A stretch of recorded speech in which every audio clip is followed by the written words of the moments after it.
Banyak orang gagal dalam dunia investasi bukan karena mereka kurang uang, tetapi karena hanya melihat satu faktor aja, yaitu return-nya, berapa imbal hasil yang bisa kita dapatkan. Tetapi di dalam dunia investasi, kita perlu melihat 3 hal supaya investasi kita berjalan dengan lancar. Yang pertama adalah resikonya. Banyak orang mengabaikan faktor resiko ini. Mereka cuma melihat dari sisi return-nya, berapa persentase yang mereka bisa dapatkan. Tetapi faktor resiko ini adalah faktor yang terpenting. Kalau kita hanya melihat faktor return-nya, kita lupa bahwa resiko ini bisa menghilangkan semua uang kita.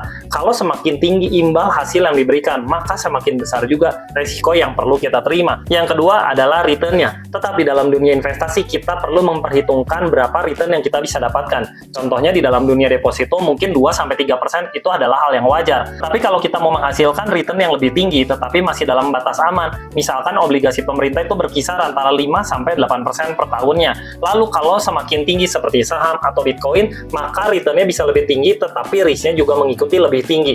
Yang ketiga dan terakhir adalah mengenai pajak. Banyak orang yang lupa mengenai hal ini. Contohnya emas atau saham US, kalau kita beli, lalu kita laporkan di SPT, saat pembelian memang tidak ada pajak. Tetapi saat kita menjual kembali, misalkan 5-10 tahun kemudian, ada capital gain yang kita perlu bayarkan, yaitu pajak progresif. Tergantung dengan bracket pajak kita 5, 15, bahkan sampai 35%. Saat kita menjual aset yang sudah mengalami kenaikan, maka kita perlu memperhitungkan juga secara pajak.